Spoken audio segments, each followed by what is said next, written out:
नमस्कार, मैं डॉक्टर शैलेंद्र शर्मा आपका स्वागत करता हूं आपके अपने चैनल जिसका नाम है आयुर्माधव। दोस्तों, आज हम एक चर्चा करने जा रहे हैं एक ऐसा टॉपिक जिससे बहुत सारे लोग परेशान हैं, लेकिन डेफिनेटली मैं आपको बता दूं कि इसको आप क्योर कर सकते हैं और ज़्यादा परेशान होने की आवश्यकता नहीं है। तो इस वीडियो के माध्यम से हम जानने का प्रयास करेंगे कि हिएटस हर्निया है क्या, हिएटस हर्निया के क्या रीजन है, ये क्या क्या सिम्टम्स में होते हैं जिन प्रॉब्लम से आपको फेस करना पड़ता है और इसका ट्रीटमेंट का प्रोटोकॉल क्या है। तो चलिए हम इस वीडियो को स्टार्ट करते हैं। हिएटस हर्निया हमारी बॉडी में एक ऐसी डिजीज है जिसको सिंपली समझते हैं।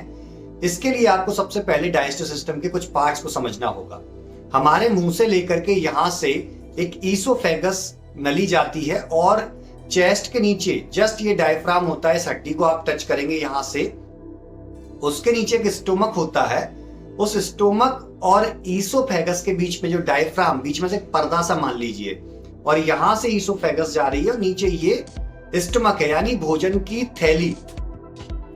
तो इस ईसोफेगस का एक पार्ट ऐसे चौड़ा हो जाता है यानी स्टोमक के ऊपर का, तो वहां से ईसोफेगस नीचे चौड़ा पार्ट और ऊपर सिकुड़ा हुआ पार्ट रहता है। तो यानी कि इसको बोल सकते हैं कि ऊपर की जो रास्ता है वो पतला और नीचे का रास्ता हो गया बड़ा।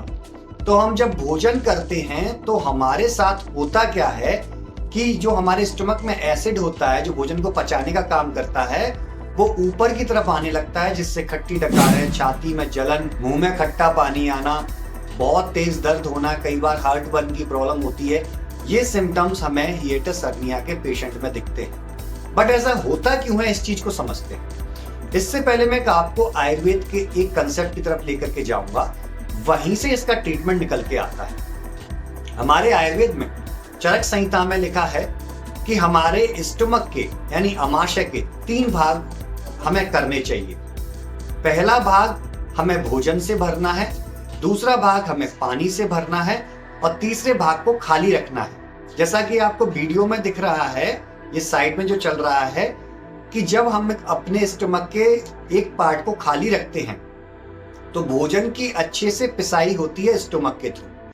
लेकिन हम लोग करते क्या है, हम लोग बहुत पेट भर के यहां तक पेट भर लेते हैं और भोजन कर लेते हैं। उसके बाद स्टमक के अंदर इतनी जगह नहीं बचती कि वो भोजन को अच्छे से पचा पाए। तो जब स्टमक की चर्निंग मूवमेंट होती है सिकुड़ने और फैलने की, भोजन को पचाने के लिए, इसको छोटे टुकड़ों में तोड़ने के लिए, तो उसका प्रेशर स्टमक के ऊपर के हिस्से में, फंडस पार्ट में पड़ने लगता है, जिससे वो एरिया एक लंबे समय में फैलने लगता है। यही पार्ट हिएटस हर्निया में कन्वर्ट हो जाता है। अब इसके ट्रीटमेंट की तरफ हम चलते हैं। ट्रीटमेंट को 2 हिस्सों में हम डिवाइड करते हैं, एक लाइफस्टाइल मैनेजमेंट, दूसरा हम डिवाइड करते हैं मेडिसिनल ट्रीटमेंट की तरफ। लाइफस्टाइल मैनेजमेंट में आपको पेट भर के खाना नहीं खाना है।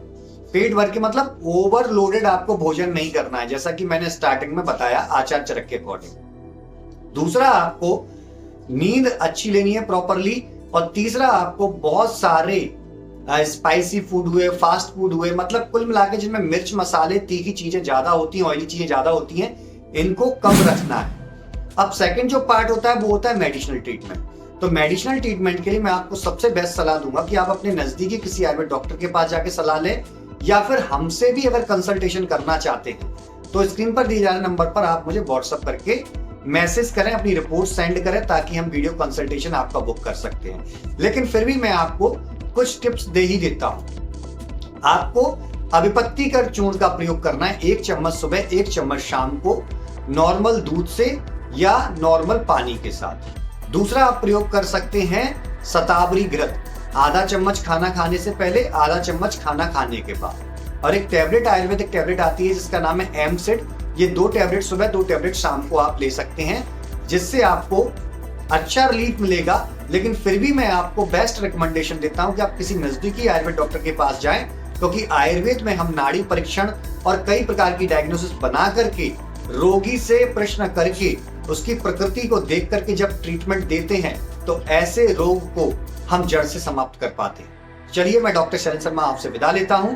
उम्मीद करता हूं कि वीडियो आपको पसंद आया होगा और आप इस वीडियो को अपने दोस्तों के साथ, अपने परिवार के साथ शेयर करेंगे, ताकि उन लोगों को भी हेल्प मिल सके। नमस्कार।